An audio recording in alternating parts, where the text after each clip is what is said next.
Welcome to the Age of Awakening. Please identify yourself. Enter.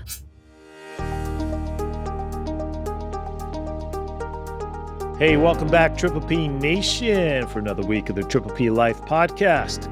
We're going to help you empower your dreams, ignite your passion, and accelerate your prosperity. Hope you guys are off to a great start this week, and excited to share with you a pretty exceptional guest. Her name is Donna White, and she is a leading authority in bioidentical hormone replacement therapy.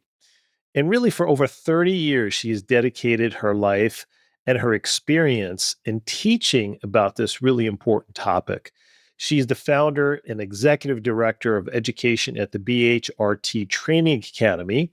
And Donna is not only the author of the internationally acclaimed bestseller, The Hormone Makeover, which is now in its second edition, but also a pioneer in developing comprehensive biohormone replacement therapy training programs globally. And her impact work has significantly advanced the hormone health movement. So we're going to start off today with a little pop quiz. So I want to ask you guys, which hormone do you think is really crucial for strong bones, sharp minds, healthy hearts, and a vibrant libido? So if you answered estrogen for women and testosterone for men, give yourselves a round of applause. But also give yourself a thumbs down because you're also completely wrong. Wait, what? I know. Guys, here's the paradox that might just shake up everything that you believed about hormones. Because do you know men desperately need estrogen and women absolutely also need testosterone? So stick with us today because we're going to be understanding and unlocking this paradox, which is a foundational key to unlocking your longevity, your optimal health, and fixing all the chronic disease of aging. We have a really spirited conversation. We get into all the issues with hormone replacement therapy. We get into the science, we get into the risk, we get into the new research, which completely upends the narrative that came out in 2002. And it's going to really, I think, change your mind, open your mind to the possibilities of not only aging well to optimize how you feel, but also how we can reduce the major contributors to death in this country: heart disease, cancer, diabetes, and cognitive issues, how we can radically reduce it, and why and how biohormone replacement therapy contributes to that. So sit back, relax, enjoy my interview with Donna White.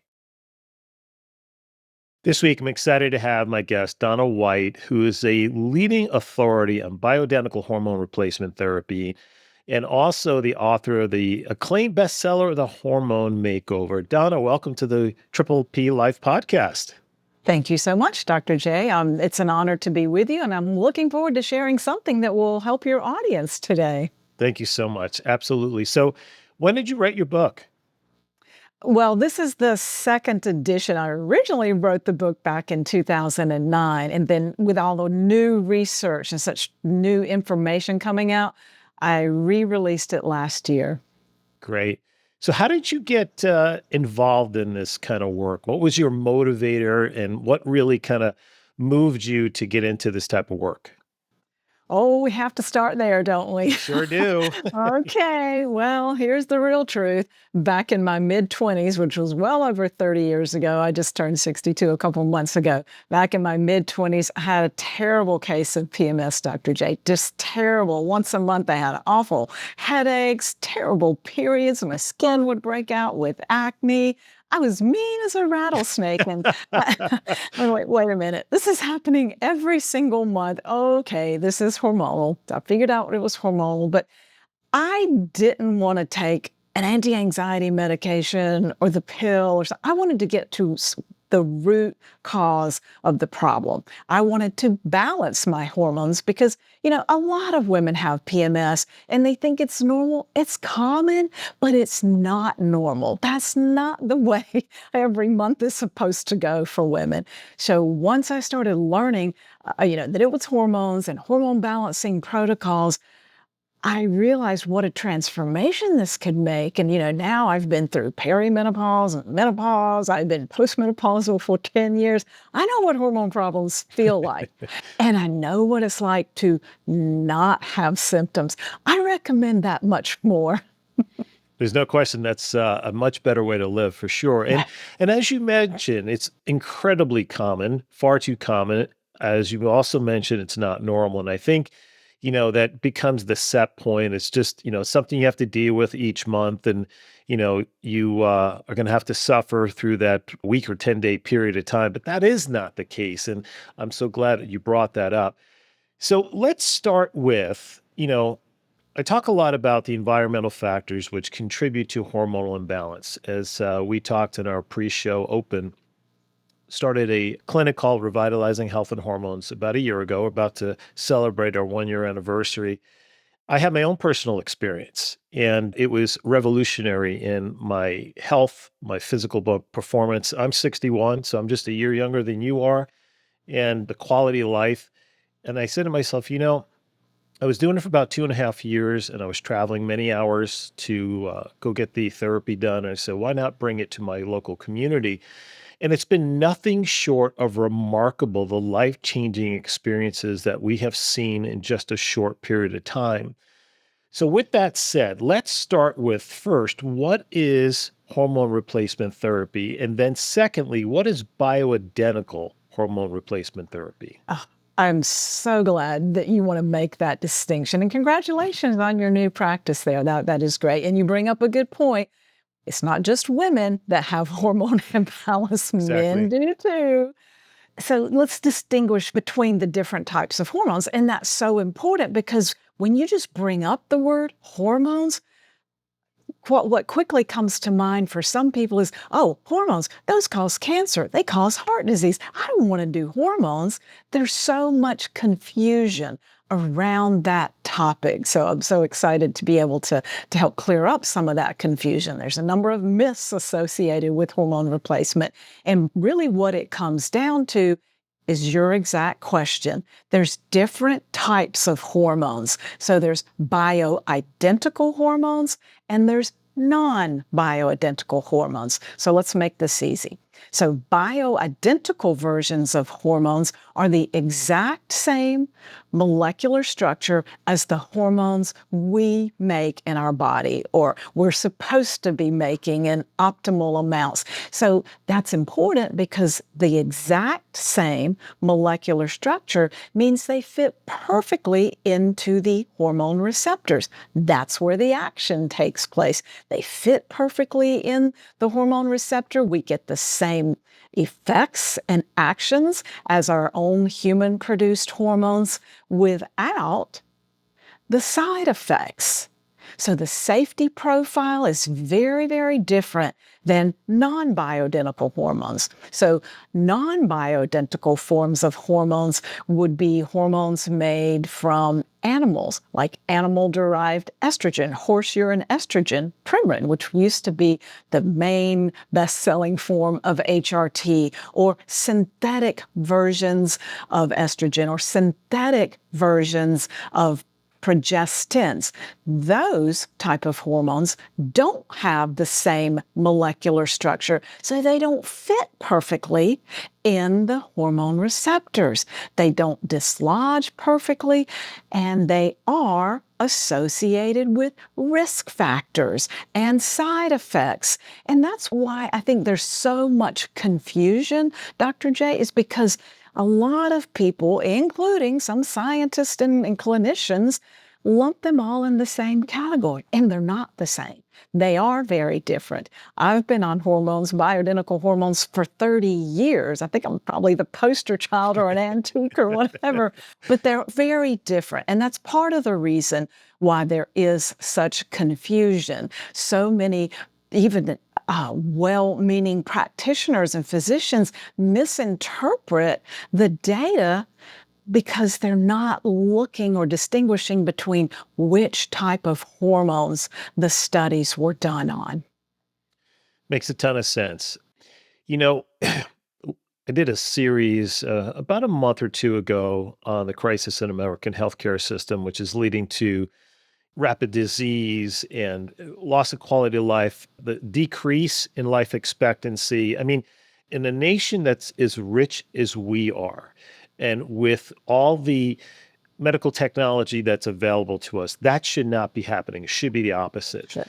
And with the recent nomination and confirmation of RFKJ, bringing to light these issues that are contributing to a rapid decline in human health, everything from the food that we consume, the chemicals that are in the food, the amount of chemicals that are in the food, the way food is raised, the chemicals that are used to produce and fertilize, and so on and so forth. Talk about specifically why there has been such a rapid decline in our natural ability to maintain healthy, normal hormone levels, and why it's now at a crisis level and so many people are seeking out hormone replacement therapy. Well, I appreciate your bringing this up, and I took a look at your crisis show, and I 100% agree with you. And I would like to bring in the hormonal aspect of it, because what I say is there is a hormone crisis in this country. There's 75 million women needlessly suffering through menopause because of misinformation, fear, and actually abandonment. 75% of that 75 million women that go to their physician to get help with menopausal symptoms walk away untreated. So yes, we've got a major crisis in many different aspects. There's a reason why that crisis happened, and we can get into that later. But why do our hormones become so imbalanced? Well, yes, it is our environment. There's so many synthetic types of hormones in our environments. They're called xenoestrogens, and those, they act on our hormone receptors and block them and cause all kinds of side effects. They're like non-bioidentical hormones. So yes, that causes a problem, but it's more than just that.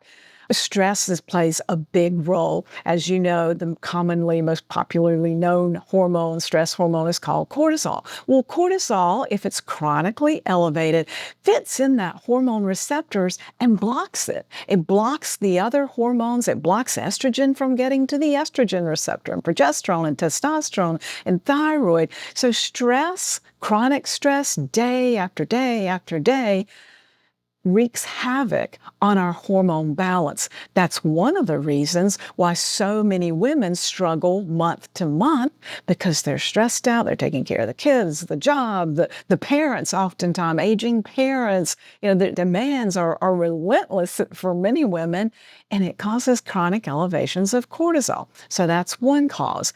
Another cause is chronic inflammation and chronic nutritional deficiencies. We have to have optimal nutrients for our hormones, even if we have them, to work in our bodies. We need B vitamins, magnesium, zinc, and our food supply is not very well endowed with nutrition. We really have to, take, extra supplements if we really want to have optimal nutrition. So that's another reason.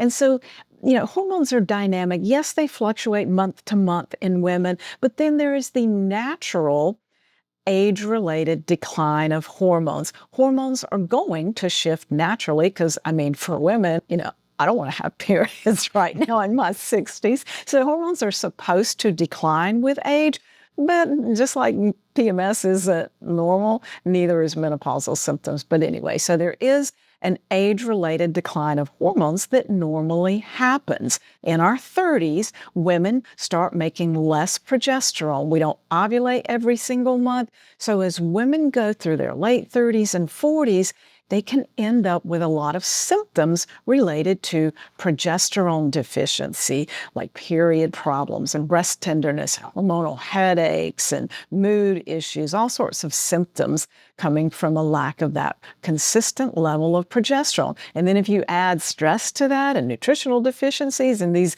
environmental factors, yes, there's going to be hormonal imbalance. And then as women move into their late 40s, early 50s, we get a natural decline of estrogen so that we stop building an endometrial lining and stop having monthly menstrual cycles. The problem is, unfortunately, so many women have a very low estrogen level during that time, and that sets them up for diseases associated with aging. So some is to be expected, and some of the types of hormone deficiencies are a result of our lifestyles and our environment. And then men as well. Men test, it's natural, normal, or typical, I will say, I won't say normal, but typical. Testosterone in men starts declining around age 40, about 1.5% every year. Well, quite often, by the time men reach their 60s, they're only making 40% of the testosterone that they made back in their college days. So yes, men have andropause issues as well. And now what we're finding, what we're seeing in research is younger men, younger and younger, are having low androgen levels. Young men now in their 20s and 30s, they don't make as much testosterone as their grandpa did when he was their age. So true. 50% decline in male testosterone production over the last 25 years. I mean, that is a crisis beyond, it's unspeakable to the sense because the quality of life issues, not the least of which is the declining birth rates as well too. If you're not producing as much testosterone, you don't have the sex drive, maybe you have difficulty with erections, you're not producing as much sperm, so on and so forth. So it's beyond just a health crisis. It's the ability to sustain our humankind moving forward. So it's very, very encompassing. So I like that explanation. I think you really laid that out really well. I think the one thing a lot of people get confused is I think they don't understand that men need estrogen and women also need testosterone. And it's the fine balance and the optimization between the two that's really, really critical. And I think the fact is that most people don't recognize this. And so when we bring in, a new patient comes in for a consult and we're talking about testosterone, like, well, testosterone, I don't need testosterone. And they're testing at levels that are almost non-existent.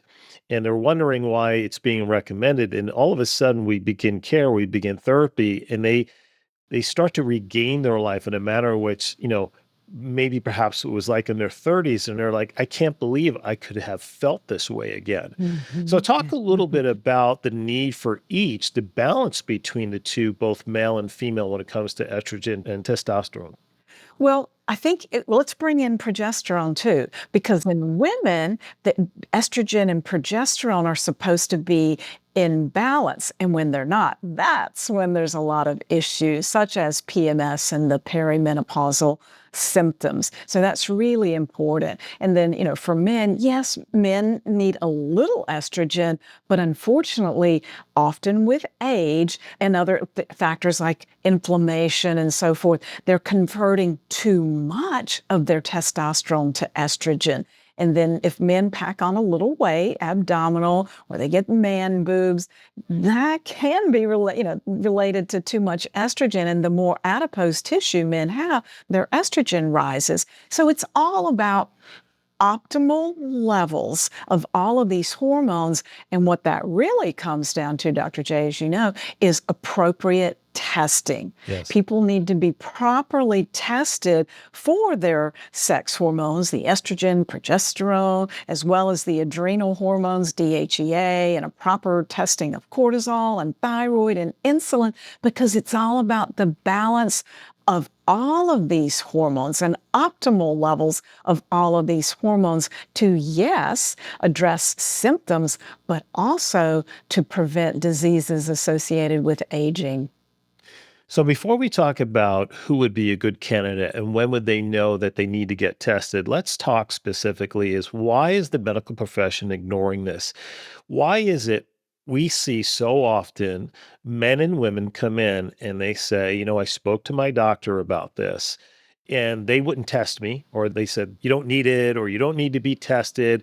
And it's a part of their general checkup, annual physical that's completely ignored. Why is that the case, in your opinion? And it's so frustrating, isn't Yes. it? People think that, so people read my book or, listen to me talking, oh, I went to my doctor. no. Yeah, right. Before we get too upset with our practitioners, it's not their fault. Medical schools, whether it's PA, NP, DO, MD, they're not trained in hormones and hormone balance. They're just not. So if a practitioner like yourself, you had to step outside your box and go learn this somewhere else. So they're not taught in medical school. However, it is shifting. We are seeing in my academy, we're seeing interest greatly increase. And it's because patients are asking.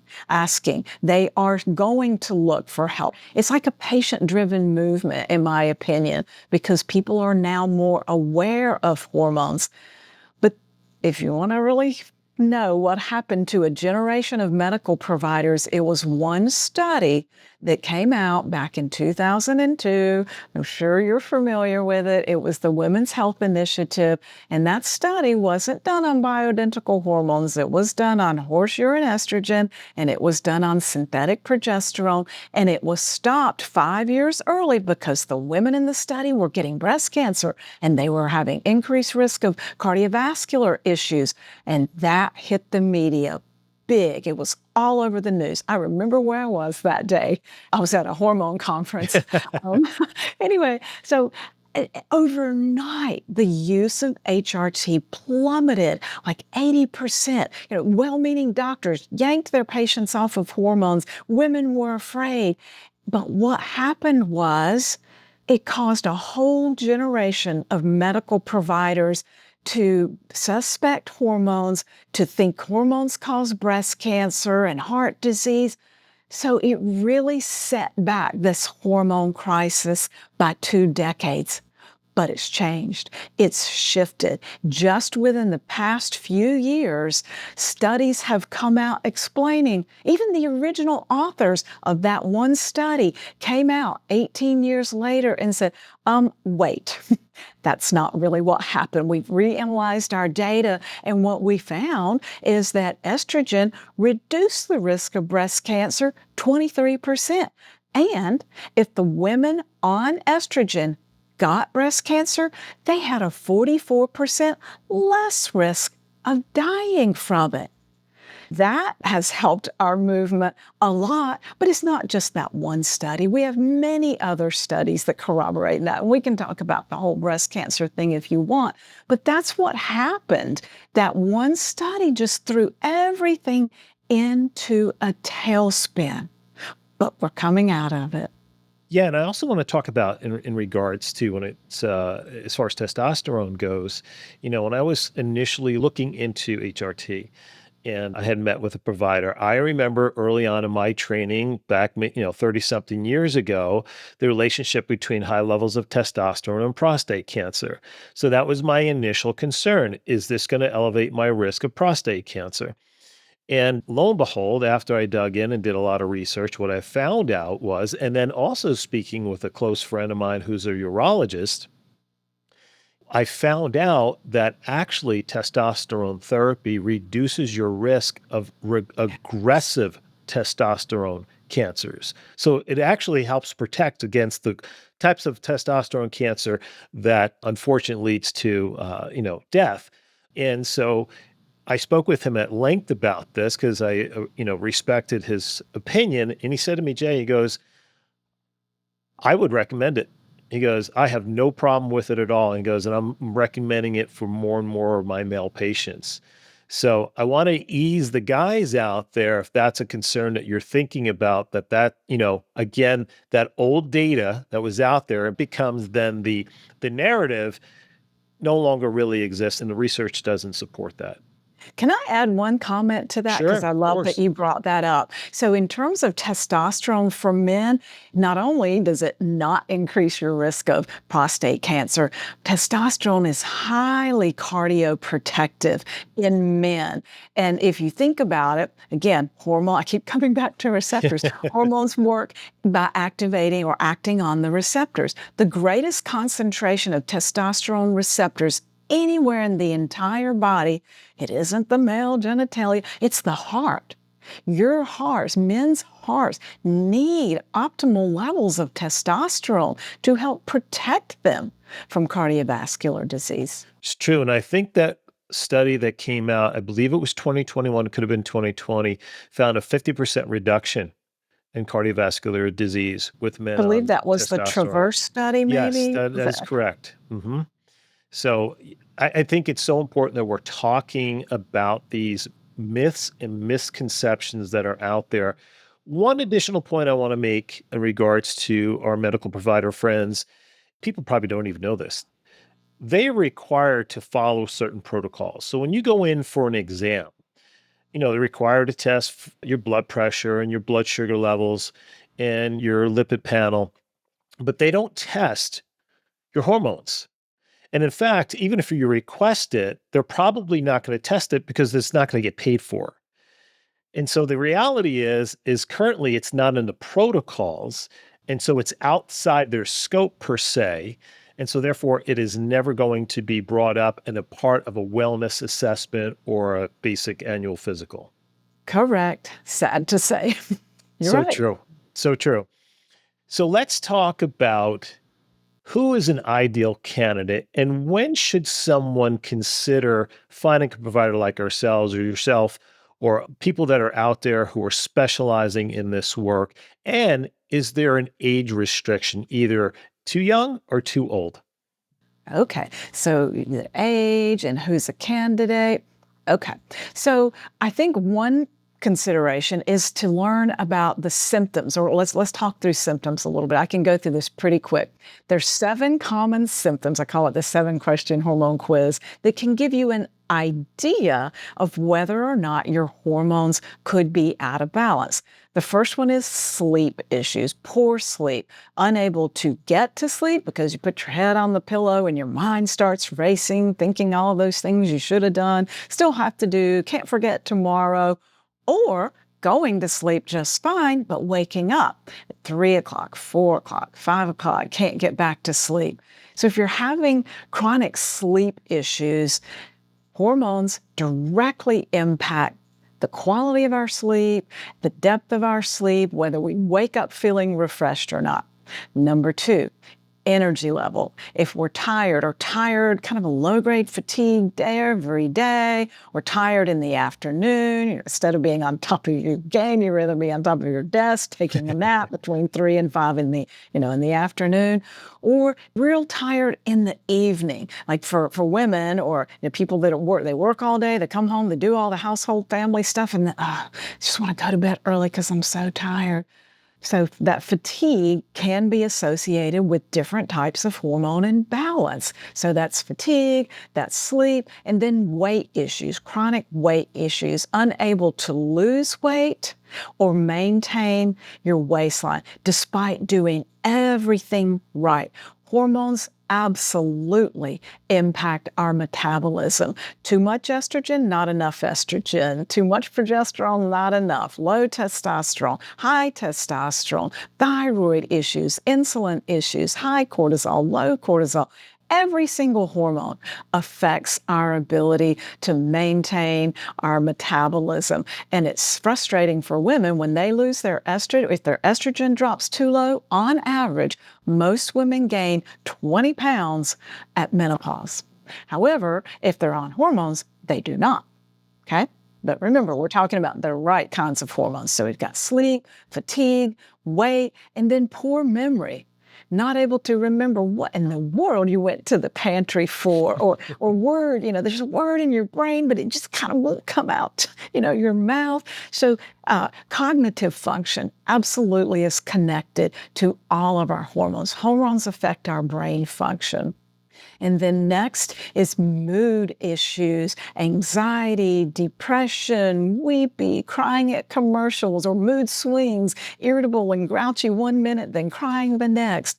Hormones impact our mood. We need hormones to make neurotransmitters, which keep us calm and happy and so forth, and not anxious or irritable. So that's fatigue, sleep, weight, memory, mood issues.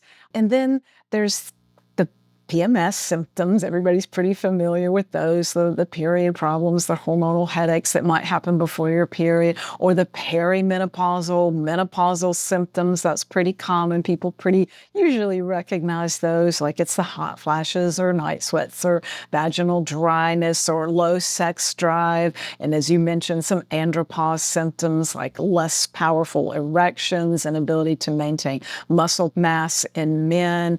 So that's another symptom. And then the next one, or the last one rather, is wrinkles and aging skin, wrinkling way too fast, way too rapidly.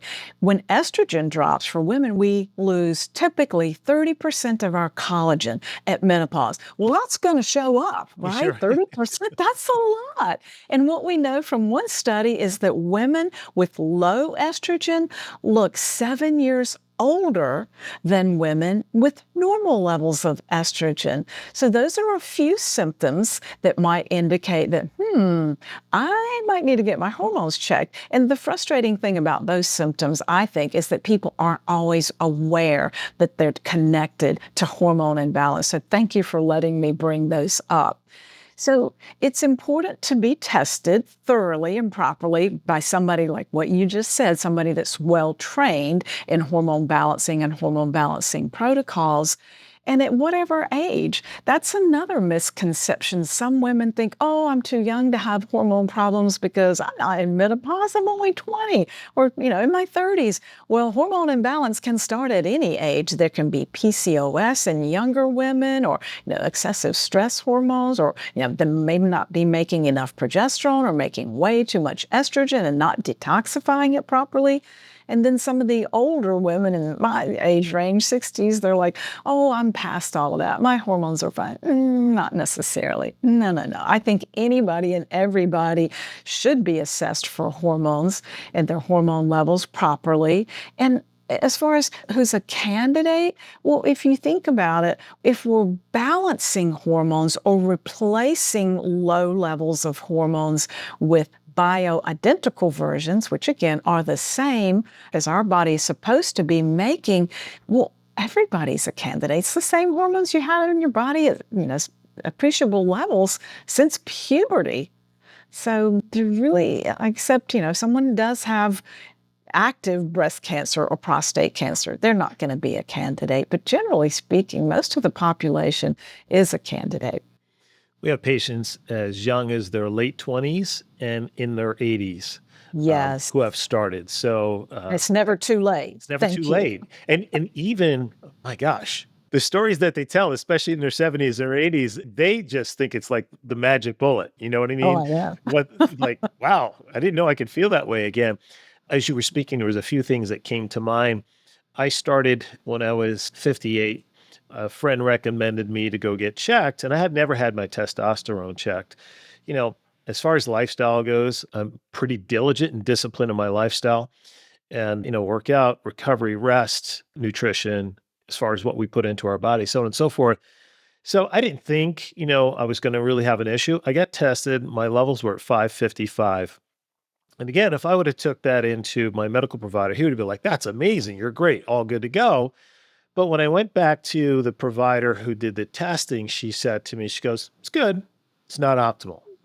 Yes, optimal. So let's talk about the difference because we've had people come in who have had their levels checked, and whether it's estrogen, progesterone, or testosterone, let's just take testosterone for sake of argument here, a 38-year-old male at 420, right?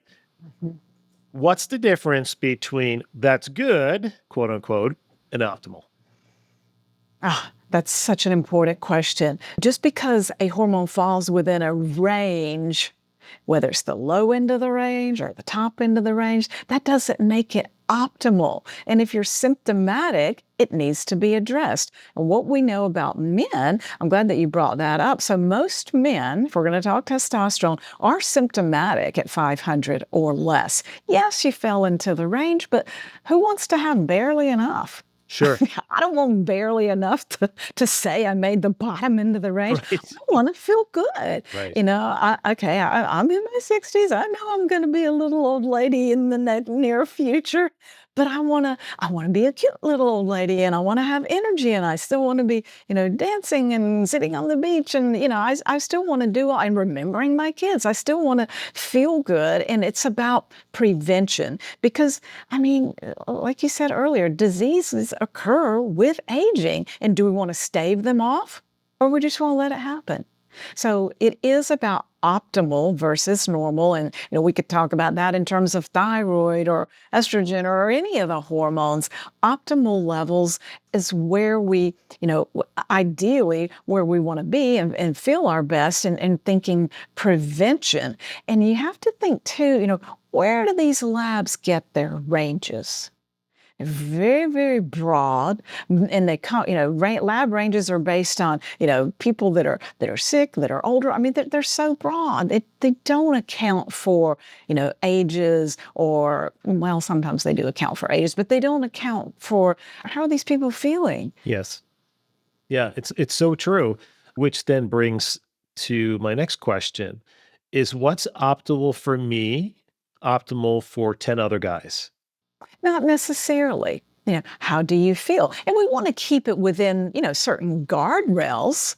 But, an 80-year-old might love to have your 550 level. But no, I think that men feel better. And from our, instructors and practitioners, most men do feel better in the upper 75% quartile for testosterone. Sure. Yeah, just getting back to that story. So went and got tested, it was 555, and my only symptomatology is I just did not recover from my workouts the way I used Mhm. to. So instead of working out 4 or 5 days a week, and I have to work out 2 days and then take a day off and so on and so forth. And I know my listeners may be saying, big deal. I don't work out at all. You know what I mean? But the point is that it also contributed to more inflammation, more joint pain, and I experienced the brain fog. So for me, those were the main symptoms. And so I went in, had my first round of pellets done. I got tested, I think it was roughly 8 weeks after. And I was sitting somewhere in the upper 900s. And the provider said to me, he said, I wouldn't say there was a huge difference. I noticed a difference, but there wasn't a huge difference. He said, let's boost it to 1100. He goes, some people just need a little extra. And that was a game changer in every aspect. I lost 2.5% body fat, didn't change anything else. And I gained 4 pounds of lean muscle.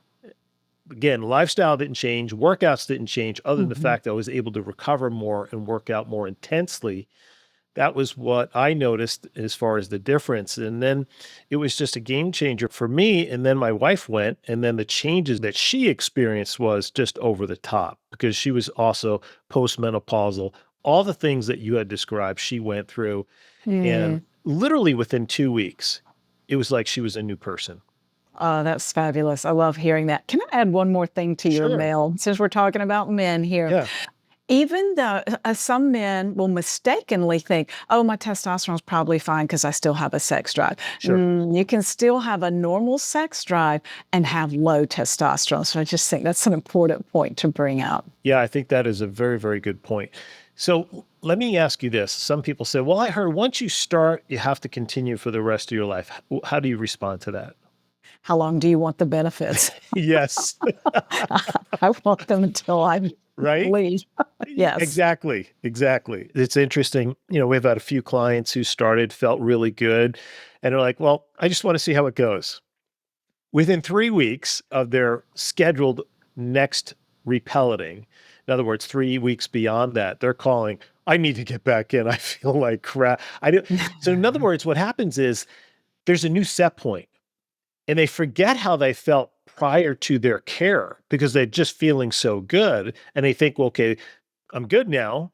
And then they discontinue the program and they remember because it isn't very long before they get back to the way they felt previously. There you have it. So true. So talk to me, what is your thoughts in regards to where is this going? What is the future in this industry? And how do you think it's going to revolutionize health? Ah, Well, this is where I think it going. I just released, or I'm about to release a new ebook called The Bioidentical Hormone Revolution. And that is so important for me because there is right now a big shift. I brought up before, we lost a whole generation of medical providers being trained properly or understanding hormones. It's so sad to me, Dr. J, right now, still too many medical providers still think that estrogen causes breast cancer, and they're still telling their women, and that frustrates me. I think every woman, and men as well, women especially, they deserve to face menopause, perimenopause with clear answers, not confusion, not going to one doctor saying, oh, hormones will kill you, and the another one saying, oh, let's get you some pellets, you're going to feel great. I don't like that. I want this confusion cleared up. And what is making that shift is the compelling science and research that we have that supports the use of the right kinds of hormones, not the synthetic, and the right forms of bioidentical hormones. Because here's what happens. We know this from published research. Everything that I say about hormones, Dr. J, I'm very particular that it's based on evidence. I don't sell hormones. I don't see patients. I don't make money. I study the studies. Well, I make money from my job, but I don't make money off of talking about hormones or selling hormones. What I am presenting to you is what the research says. People will say, oh, there's no research on bioidentical hormones. Nope. Not true. We have research that dates back way back into the early 70s. Bioidentical hormones have been used for nearly 80 years in Europe. There's socialized countries in Europe that they pay for their people to be on hormones. So what is the research saying? And I can sum it up real quick for you. When hormone levels are low, there's increased risk of heart disease. If with HRT, with the proper forms of hormone replacement therapy, we can have as much as a 52% reduced risk of heart disease and cardiovascular disease. You're talking about a health crisis? How much would that change things if people were monitored and given hormones if they needed them? Cardiovascular disease could be reduced as much as 52%. Then there's bone loss and bone fractures. We have a greatly increased risk of those as we age due to hormone levels. Again, research bears that out. However, with hormone replacement, we can have as much as a 34% reduced risk of fractures and reversal of bone loss. Okay, we're talking heart disease, bone loss, then cognitive decline. With hormone insufficiency, we have an increased risk of cognitive decline, Alzheimer's, the hippocampus can shrink. Well, hormones have demonstrated to reduce our risk as much as 52% in Alzheimer's and dementia. Estrogen, for example, revolumizes the hippocampus. So if we could prevent heart disease, bone loss, cognitive decline, that would be huge, and we can. Next is metabolic health, like with increased risk of diabetes due to the lack of hormones. Yes, we eat too many carbs and sugar in this country, but if we're deficient in hormones, that increases our risk of diabetes and insulin resistance. However, research has demonstrated that we can reduce that risk of diabetes by as much as 30%. We need hormones for insulin sensitivity. Then there's mood issues like anxiety and depression. We know if hormones are low, those are increased. And we have reduced risk of anxiety and depression with the use of hormone replacement. Just a couple more here. Quality of life.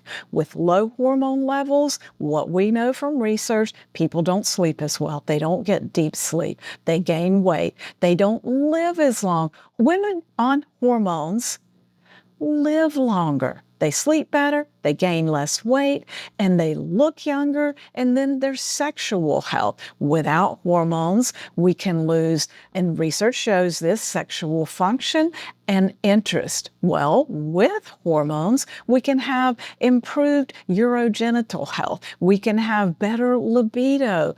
So hormones impact all of these diseases associated with aging, and yes, symptoms. We don't want to have symptoms, but we want to age well. And that's how we do, what you talk about: power, passion, prosperity.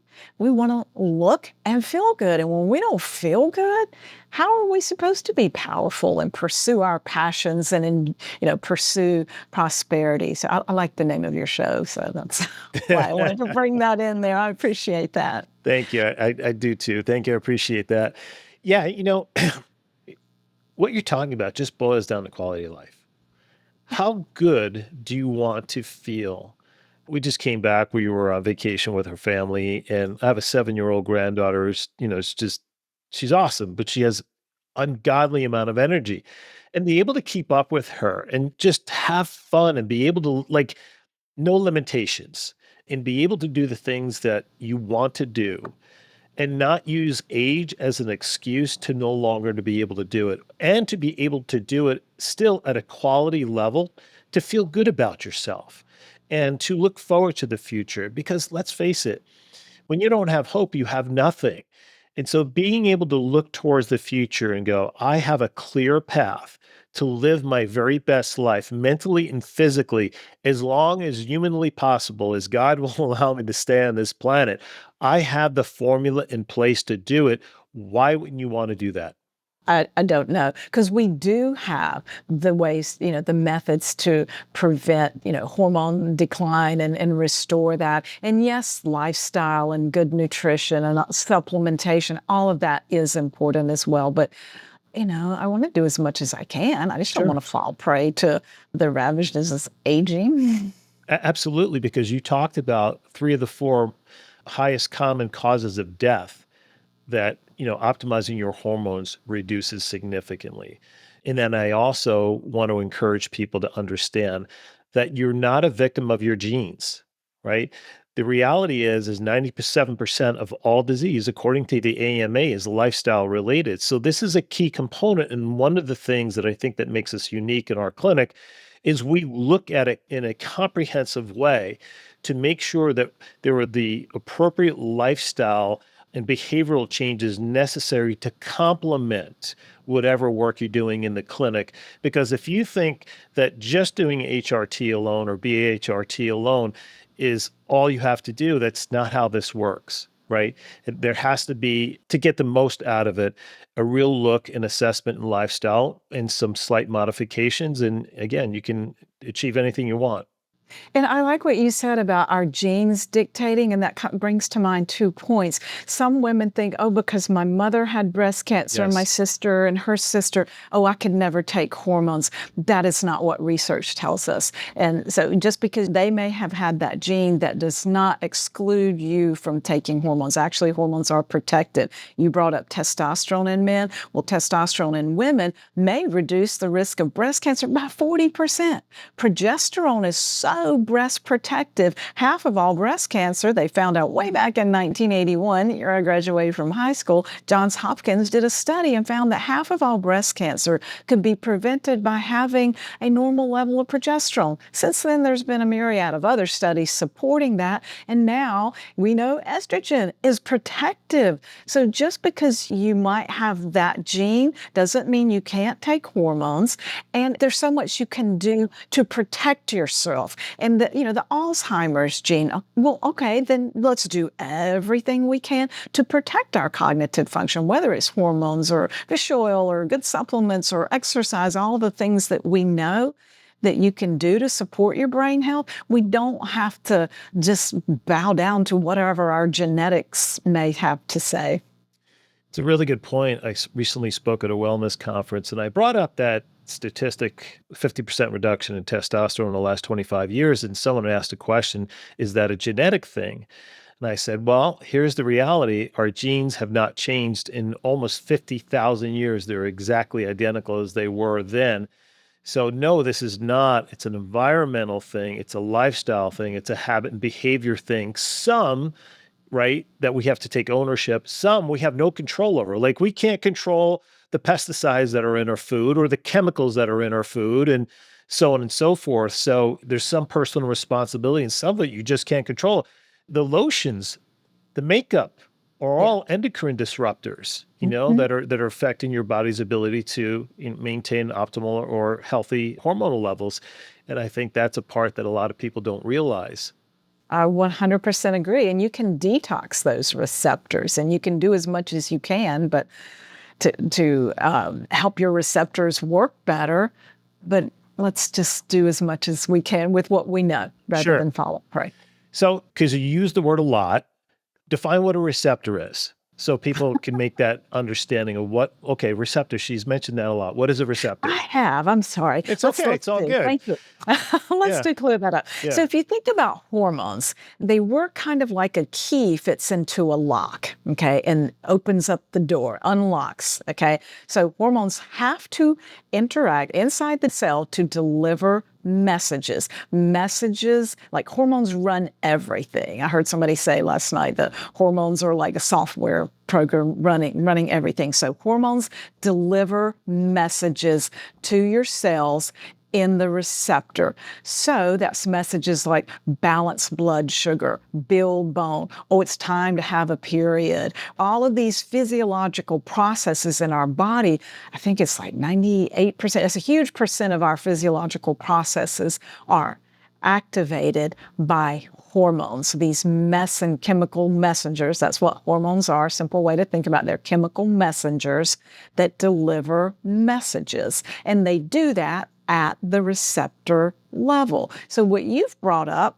is, like endocrine disruptors or these environmental estrogens. Unfortunately, they can fit into those receptors and kink up the wiring and block these hormones. So that's my analogy, is hormones are like a key and they have to get into the lock to deliver their message, but things can interfere. Thanks for clearing that up. That's good. I remember probably teens, early 20s, you and I are almost the same age. And I remember when soy milk became the rage. And all these guys I started drinking soy milk, which is a phytosterol, you know what I mean? And the fact is that at that point, I was already screwing up my hormone levels back in the day, and so it's just so funny to watch how this evolves, over the last many, many decades. But I really do believe we're on the cusp of, you talked about a bottom-up approach where the consumer, the healthcare consumer, is becoming far more knowledgeable with shows like this and many other shows that are informing the public that they are not a victim of their genes. They do not have to accept, if God grants us, we're going to age, but we don't have to age perhaps maybe like our parents did. With the science that's out there, you have the tools at hand to take control of your life and take control of the way that you age and to be able to decide how you want to live and how you want the last third of your life to go. Or again, if you're one of the younger people who are really struggling, maybe 70 or 80% of your life, how it gets to go. And I think that's a very empowering place for the healthcare consumer now to be, which we've never been at this point before. Very well said. Thank you. Couldn't agree more. That's great. So what's the last message you want to leave with the audience? Tell us specifically, what's your thoughts and feelings as we move forward, and what are you hopeful for? The one message that I love to share is that hormones are not something to be afraid of. They're not these cancer-causing substances that you should avoid.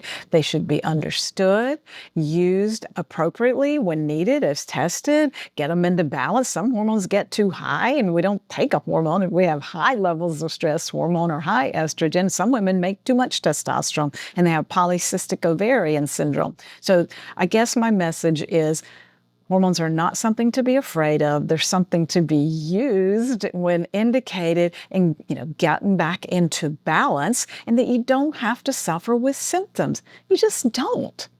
that, we have evidence, we have scientific research to stand on.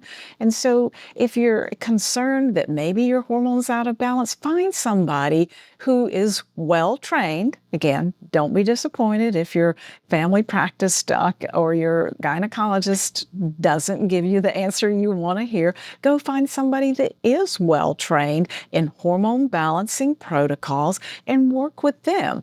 And Dr. J, as you and I both know, most of the time those are cash pay practices. Correct. I'm sorry. Insurance, I wish it was different, but bioidentical hormones and other aspects of functional medicine aren't the standard of care, so they're not covered by insurance.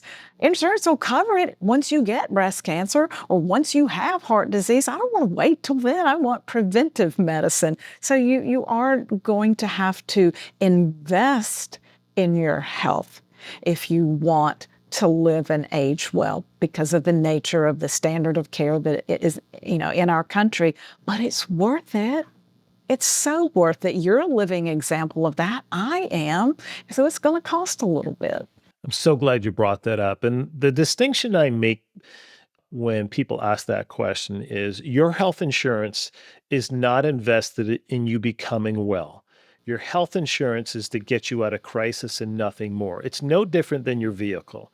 You buy this vehicle, and it's your responsibility to maintain and upkeep that vehicle to ensure the life of that vehicle so you can get the most value out of that vehicle and that it doesn't break down on a cold, snowy night, leaving you out in the cold, So it really comes down to it's being proactive. As you mentioned so well, it's investing in your own health because if you don't, who will? That's right. That's why I'm very appreciative of shows like this. So thank you for having me and thank you for what you do. I appreciate it so much. Thank you. And it's been an honor to have you on. A lot of great information. And I look forward to continue to follow the work that you do. And perhaps we'll have you back on again. We can dive into maybe more specific content and material, Sure. as I know you're constantly creating stuff, and I look forward to that in the future. All right. Thank you so much. Triple P Life, as I always say, you be you, just be the best you, and I promise you will always empower your dreams, ignite your passion, and accelerate your prosperity. Until next week, be well.